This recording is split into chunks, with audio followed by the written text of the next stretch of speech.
Shalom. All praises to the Heavenly Father. Anguilla.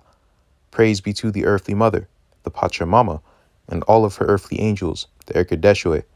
Praise be to the Holy Spirit, the Kaheh. In the name of his only begotten Son, Motsah the Lamb, unification to the nation. So this is a long-awaited topic. Now, I finally garnered enough time. I have a nice little day off. So I'm going to use this day off to touch on this topic that I wanted to touch on for a long time.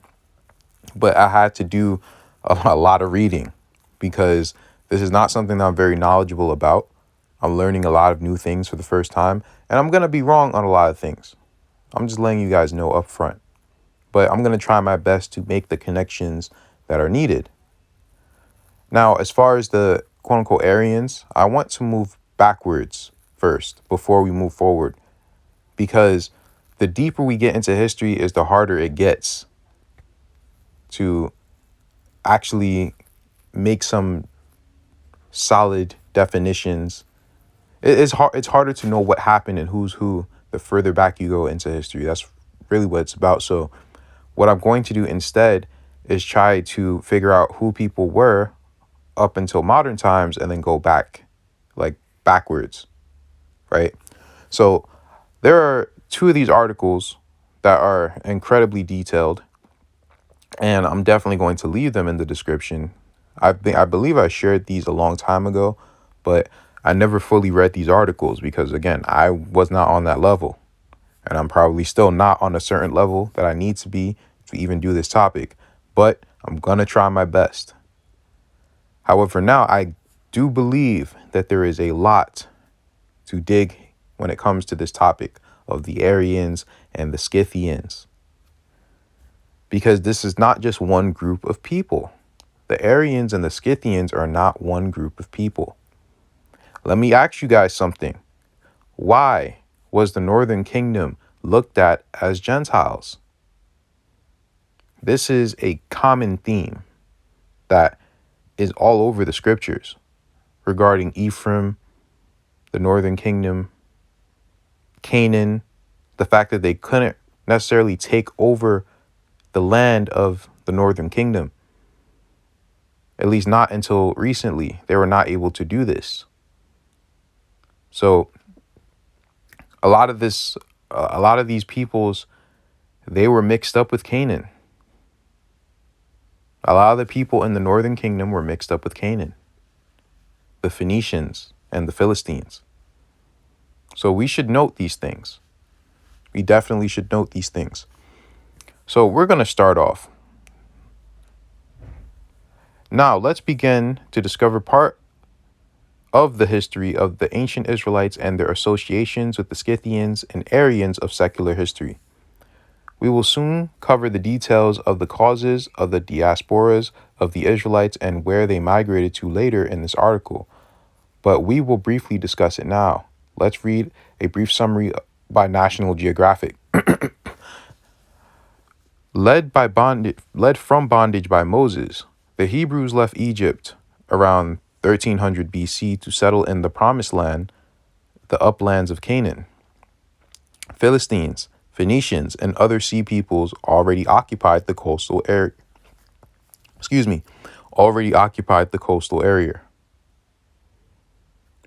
The Hebrews formed a loose coalition of 12 tribes ruled by judges.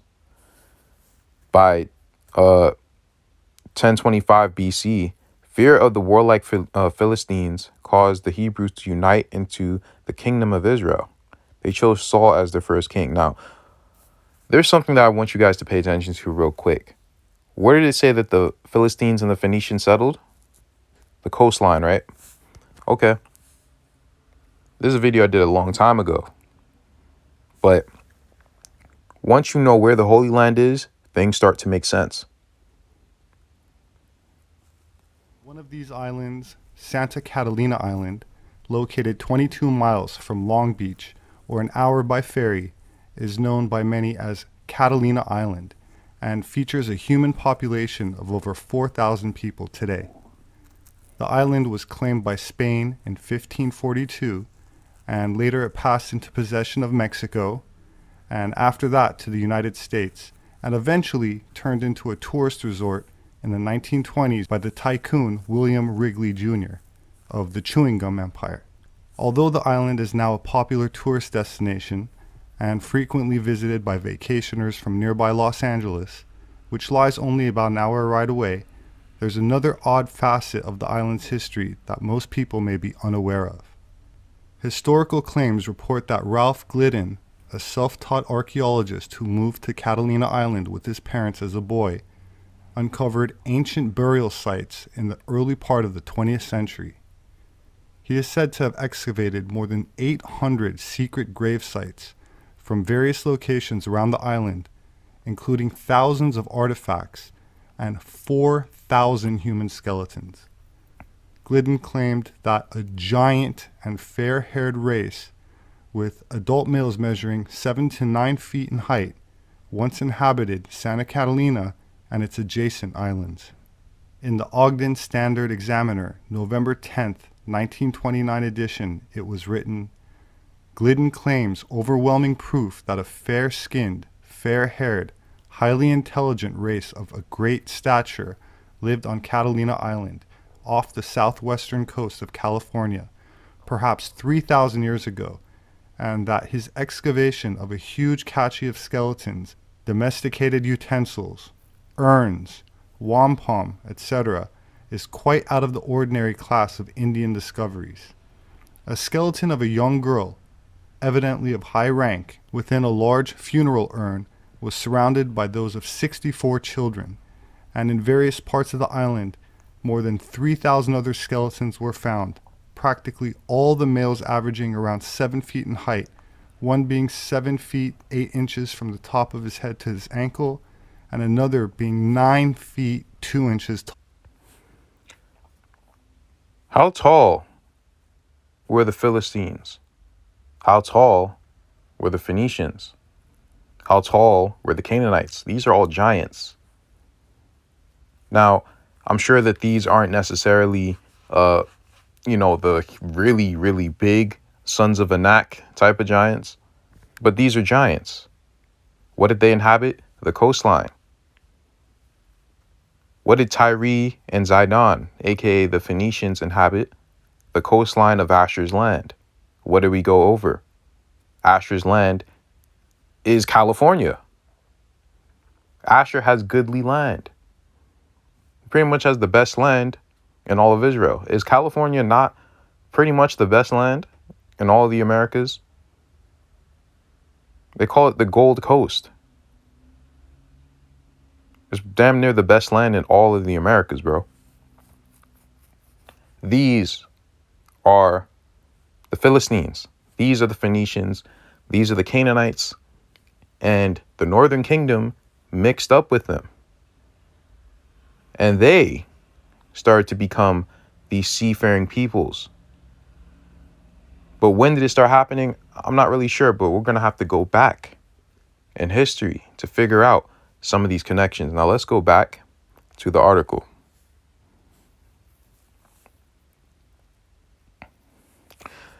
The Assyrians to the north had been a long time threat, and in 721 BC, they conquered Israel's capital of Samaria. Thousands of survivors, now known as the 10 lost tribes of Israel, were forced into exile, scattered in small populations all over the Middle East. Interesting, right? So the Assyrians, if you can find, wherever you can find the Assyrians and, their artifacts and things of that sort, then you'll find the Northern Kingdom's lands. So why did we find Sargon II's palace in San Diego? We found it. I made a video on it. That only means that the Northern Kingdom's lands are in North America. The Assyrians are to the north, right? The Babylonians were to the south.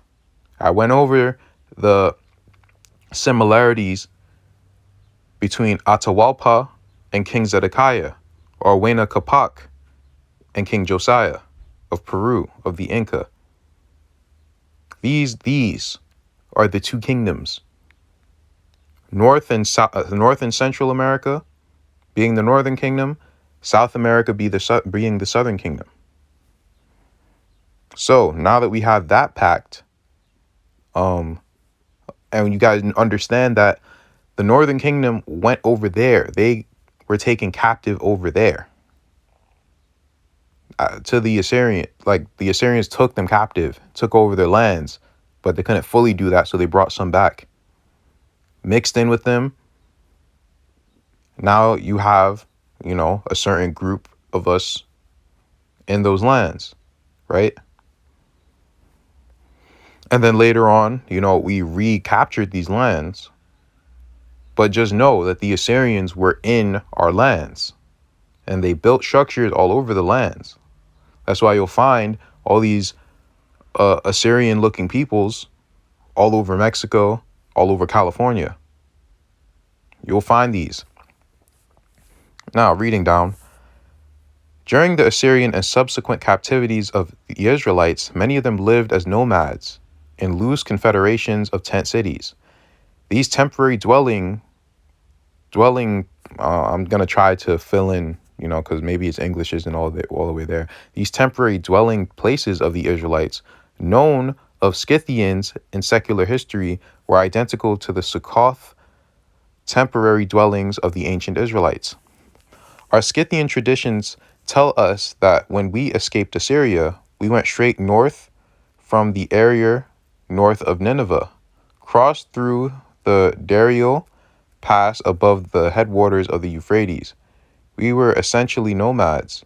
We referred to ourselves by that name as we were dwellers in tents and temporary booths or Sukkoths. We proudly refer to ourselves as the tent people or just Scythians. Wow. Now, of course, the Scythians are not I'm trying to think, man. Using the word Scythian is no different from using the word Egyptian or using the word American. Meaning, this is just a people living in a certain area. For example, I figured out that the Southern Kingdom actually was in that place they're calling Ashkenaz. Or they're saying that they're the Ashkenazi Jews because the Southern Kingdom was exiled in that place, or they were in that place. And they actually were. The Khazarian Empire, that actually really was the Southern Kingdom. But they just took over their identity. The same way how the Southern Kingdom was in Spain or in Western Europe as the Sephardic Jews. And they took over that as well. So it's the same thing or something similar with the Scythians. Some of the Scythians were the Northern Kingdom. And who are these Scythians today? Who are the real Israelites who were among the Scythians? They're called the Gypsies, bro. That is the 10 tribes. The Gypsies are the 10 tribes, the scattered 10 tribes. That's who they are. Some historians assert that the Scythians or the Scythies got their name from the fact that they were nomadic tent dwellers. Like nomads, they traveled around in their booths. The name Scythian goes all the way back to the Hebrew word Sukkoth. Sukkoth was a town that the Israelites lived in while in Egypt, located in the northeast Delta region. The Israelites' Feast of Tabernacles is also known as the Feast of Sukkoth. Sukkoth means booth or tent. We already know about the Feast of Tabernacles. The word Scythian appears to be derived from the Hebrew word Sukkoth. Wow, bro. Seriously? Really? So the word Scythian means tent dweller. And I don't know if I don't really have enough information, but I'm just going to mention this. Tartar actually means remnant in a certain language. I forgot which language it means it. But then you get into the Tartary Empire of Russia.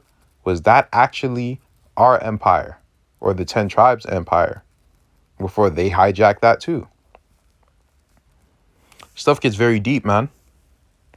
We shall later see that the language of the Scythians was very similar to the Hebrew. Strong's exhaustive concordance defines this word as follows. I don't know if that's a kuoth or su. I don't know, but it sounds like Succoth. The name of a place in Egypt and of 3 in Palestine. The Hebrew language was written only in consonants. The vowels had to be supplied by the reader. If one takes out the vowels from the Hebrew word Succoth, the basic part of the word is Sith. Wow. SCTH. I didn't even think about that, but that's very true. If you take out the vowels of Sukkoth, it turns into Sith or Skith. In the Strong's Exhaustive Concordance, it is spelled phonetically both with a C and also with an S. Remember, the C and the S often have the same sound, as in our English words, cell and cell. Both English words are pronounced exactly alike. There were 3 Sukkoths in Palestine, 1 in Egypt. There is every reason to believe that the Israelitish Hebrews who migrated to Egypt founded the city by the name Sukkoth near the border of Egypt and Israel. If you locate the Egyptian Sukkoth on a map, you will see that it lies immediately west of the Suez Canal. Okay, whatever. Abraham and also Jacob and his 12 sons also all sojourned at one time in the land of Egypt, very near this town called Sukkoth. And we know that the Egypt that they also can be talking about can be around the Pacific region, right? Now, I told you guys to watch this video from UBTV, America's Egypt Part 9, because I would not be able to reproduce something like that. Like that was, to me, that was his best video in that whole series, because it made so many connections. And I definitely can respect someone who actually makes connections. The Gypsies were known as the Egyptsies because they came from India. The Scythians went to India after they came from Assyria. Again, we were seeing a linear pattern going on. The Gypsies also went to Russia, by the way, at some point. So we just have this connection, man. And it's too freaky to me, man. It is way too freaky.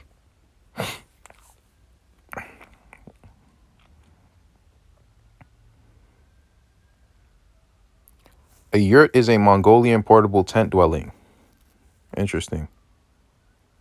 The nomadic Israelites were known as a very warlike people, and it is the warrior nature of the people that caused the Most High God to label and select a peaceable multitude of these warlike people to leave and go forward into a hidden land where never mankind had dwelt, so that they might once again return to the true worship of their God in a distant land. The New World, no. Bro, it does not make any sense, bro. Especially now that, like, I haven't made this video yet, but some of the lands of Gad are in North America too. You guys know what the plains of Moab are? I'm guessing they're actually the Great Plains of North America. So it doesn't make any sense why the 10 tribes would leave America and the Most High bring them to America, a land that never man dwelt. This is the oldest land on earth, pretty much. So how is this that don't make sense, bro? It would make more sense if they went somewhere in Asia where there's hardly been any people and there hardly is any people. That makes more sense. It does not make any sense that they came to North America when this place was inhabited, from the inception of time. Everyone was trying to get here. Everyone was trying to stay here. Like, that doesn't make any sense. The warlike nature of the Israelite was renowned to all nations of ancient history.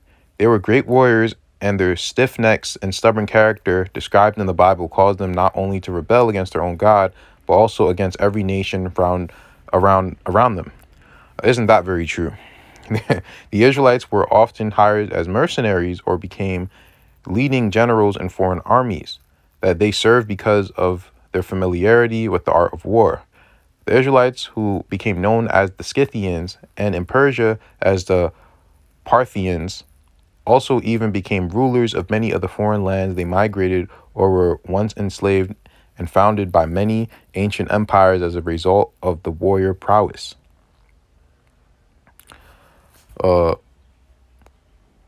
Parthians were a courageous and warlike people, not undeferredly themed the best horsemen. Oh, it's this FS stuff.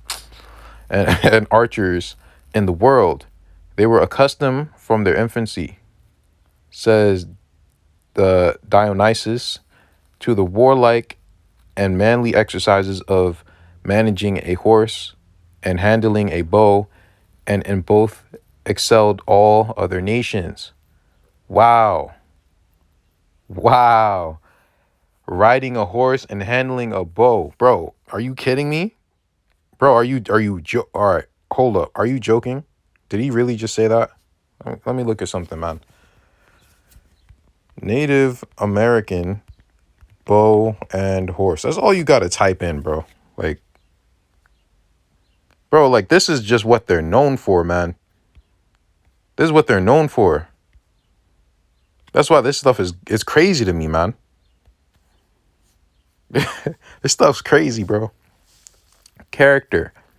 An active mountainous race, the Parthians were very warlike and courageous. They early learned the value of accurate shooting and attained renown as archers. Owing to their skill with the bow on horseback, their fame as horsemen was for the same reason equally great. Even whilst going at full speed, they discharged their arrows with such precision that they could prevent an army from following them in their flight.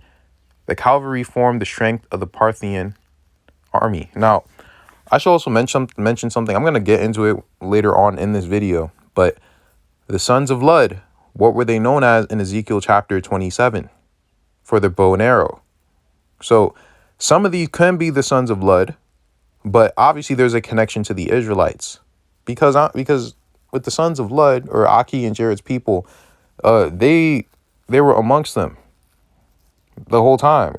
If Jared and Aki were brought to the Americas and they mixed in, well, at least Aki's people mixed in with the seed line of Arphaxad or Shairi, and the sons of Lud, which are Aki's people, the Olmec, I'm guessing, the some of the giants of the Great Lake region, right?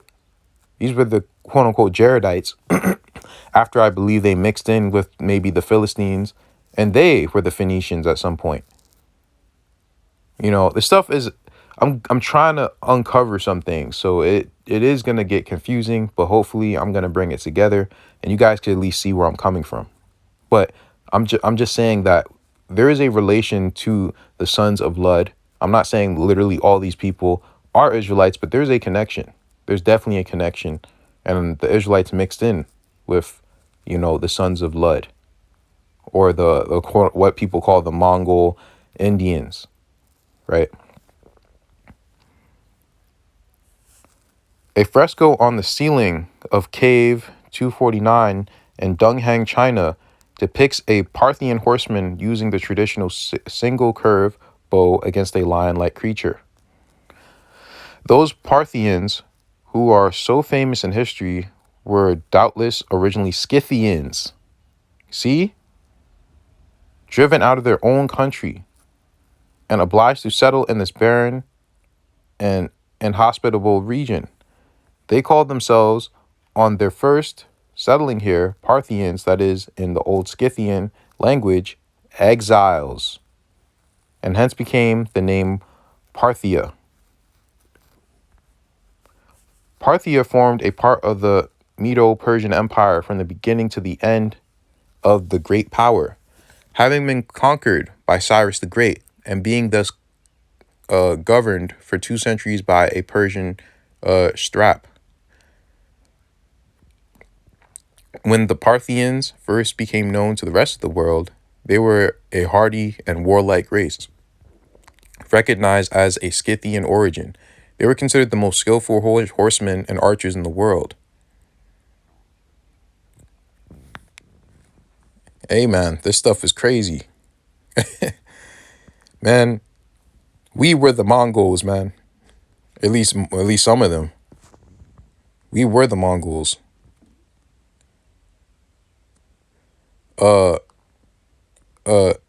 Noin Eula burial site depiction of Zongnu, Mongolian Scythian archer. They fought on horseback, shooting their arrows with unyearning aim, even at full gallop. The Romans, after conquering the rest of the known world, were obliged to acknowledge their inability to subdue this fierce and warlike nation. Who is this? This is the tribe of Gad, bro. I'm telling you. This is the tribe of Gad. Man, this is how I think the migration of the tribe of Gad went. I think first they settled on the east coast of the Americas. They kept taking Moab's land, which went into Africa. Then they were taken into captivity by the Assyrians, and then they scattered around Asia. I think that's pretty much where their migration pattern went. But a Parthian, claimed Scythian descent, and Scythians were Israelites. The Scythians in Persian also referred to themselves as Arya or Aryan. Wow. So who were the Aryans, bro? The Parthians were a Turanian race, like the modern Turks or Turkomans, and were closely related with the different Scythian tribes of Central Asia, whose descendants are the various Tartar or Turkish tribes, forming a branch of the Mongolian race. Who are the Mongolians? Of course, they're a mixture, but who are they mixed with? From Alan Howard Godbee's Lost Tribes, a Myth. Genghis Khan had a Jewish Mongol troop. Mongol Jews persecuted by Christians. Who were the Mongols? The warlike nature of the Israelites, who became known as the Scythians among many other bywords, Parthians, Mongolians, Karakatans, can be greatly attributed to their worship of Baal. The descendants of the northern tribes of Israel began to worship Baal, introduced during King Solomon's reign, and officially adopted it during the subsequent reign of Jeroboam, and they never departed from it.